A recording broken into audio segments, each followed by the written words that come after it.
Welcome to Books Made Fun, where we learn English in creative ways with the help of stories. I am so glad you're here today. We have got such a fantastic story lined up, just packed with amazing language. I think you're really going to love it. Let's begin the learning, my learners. So here's how we're going to break things down today. First, we'll dive right into the story itself. After that, we'll do a deep dive, and I mean a deep dive, into all the brilliant vocabulary we find. And finally, you'll get a chance to put it all into practice. It's a super fun and effective way to learn. Ready? Let's get started. Okay, so our story today is all about two cats, Milo and Tara, and a very clever monkey named Kiko. It's a great little tale that, teaches us a thing or two about ourselves, and of course, it's packed with some fantastic new words and phrases for us to learn. So picture this. One sunny afternoon, our two cats, Milo and Tara, they just kind of wander through a village, just walking around aimlessly, hoping to find a meal. But after hours of searching, their stomachs are rumbling and they're starting to lose patience. That feeling of calm is just gone. What started as a simple search for food was quickly beginning to turn into a really, really frustrating task. And then, bam, Milo spots it. A huge, round loaf of bread. "Tara, look," he yells. Tara rushes over. Her eyes just get huge. "It's perfect." "But Milo," she says, "we have to divide it fairly." Meaning, they gotta split it equally the right way. But Milo, well, he was so hungry, and you can just see the gears turning in his head.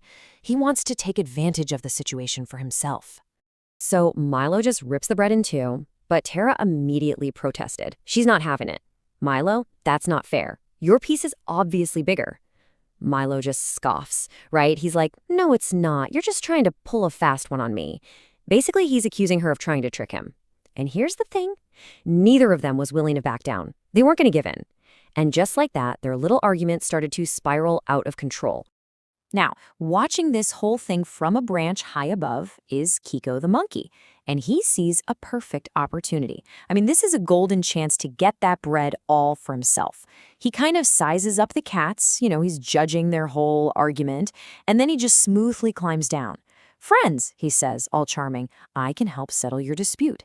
And the cats, totally caught up in their own anger, they actually agree. They have no idea they're about to walk into a trap. So Kiko pulls out a pair of scales. He puts the two pieces of bread on them and, whoop, one side dips down. He sighs so dramatically, in this super theatrical, over-the-top way. "Oh dear, this side is heavier."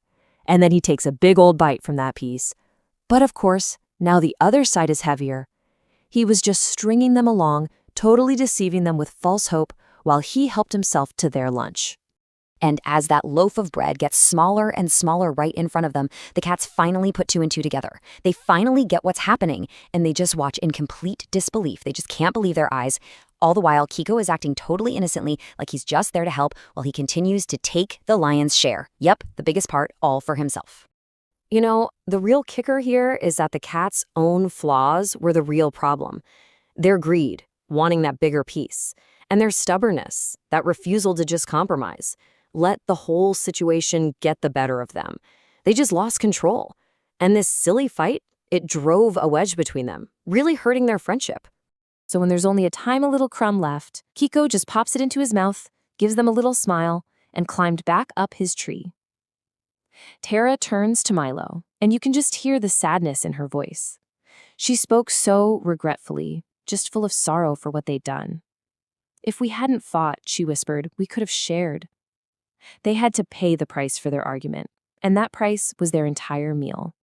Wow, what a story, right? A pretty tough lesson from Milo and Tara. So now let's unpack some of those fantastic advanced words we heard. This is where we really make them our own. Okay, first up we have wander. In Hindi, that's patakna. It's all about walking around without any real destination, kind of like when you're exploring a new city. So wander's a verb, an action word, and its forms are wander, wandered, wandered. For example, the cats wander around the village. The noun for a person who does this is a wanderer, as in, he was a lifelong wanderer. Next, fairly. It's an adverb, and in Hindi, it means nishpaksha roop se. It's all about doing something in a just and right way. The adjective is fair, and the noun is fairness. So you could say, the bread was not divided fairly. Or, as an adjective, the referee made a fair decision.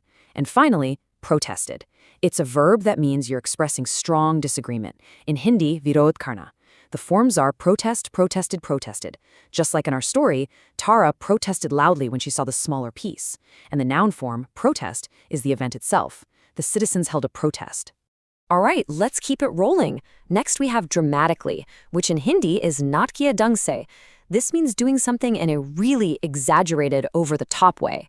Remember how Kiko sighed dramatically to trick the cats? That is a perfect example.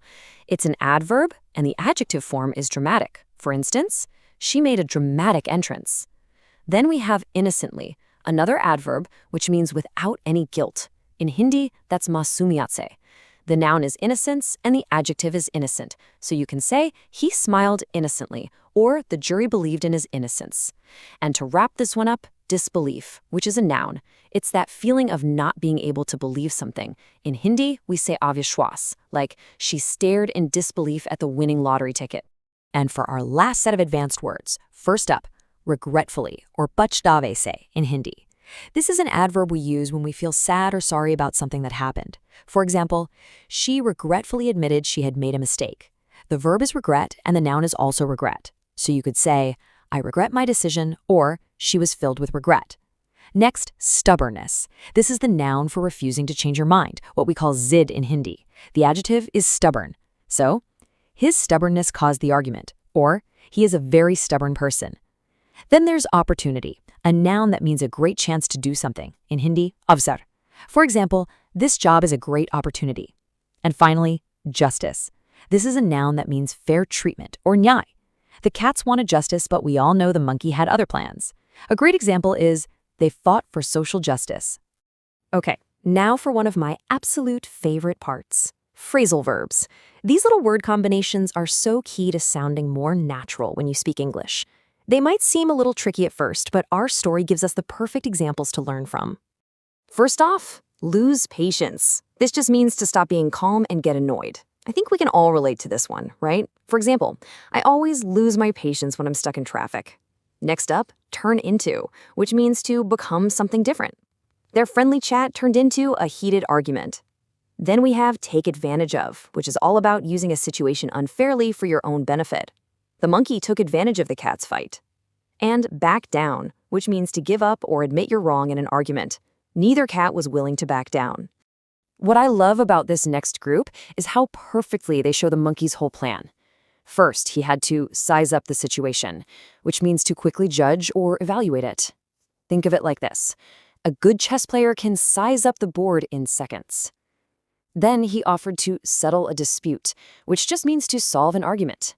The parents helped settle the dispute between the siblings.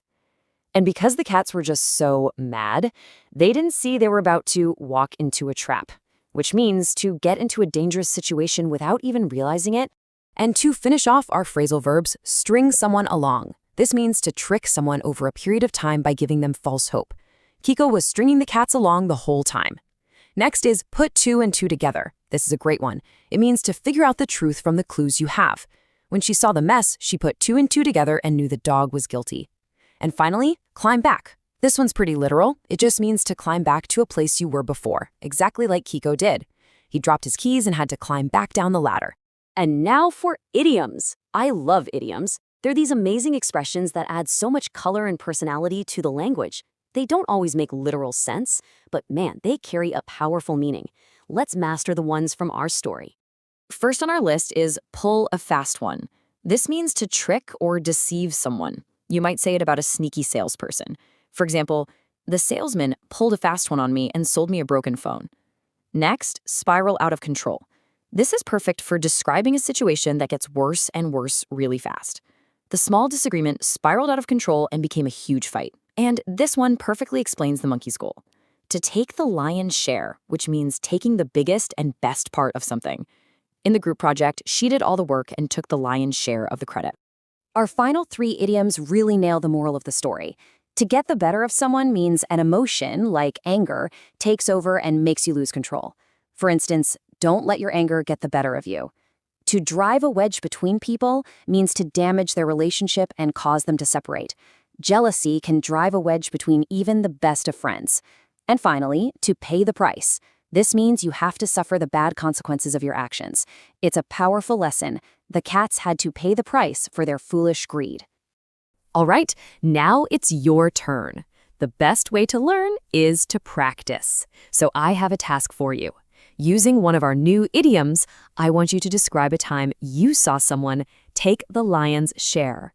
Go ahead and write your sentence in the comments below. I am so excited to read what you come up with and see how you use this awesome idiom. And that is a wrap on our story and vocabulary deep dive. If you found this helpful and had some fun, please show your support by liking this explainer, sharing it with a friend who's also learning, and of course, subscribing to our channel. Your feedback truly means the world and helps us make more content just for you. Thanks for learning with me today.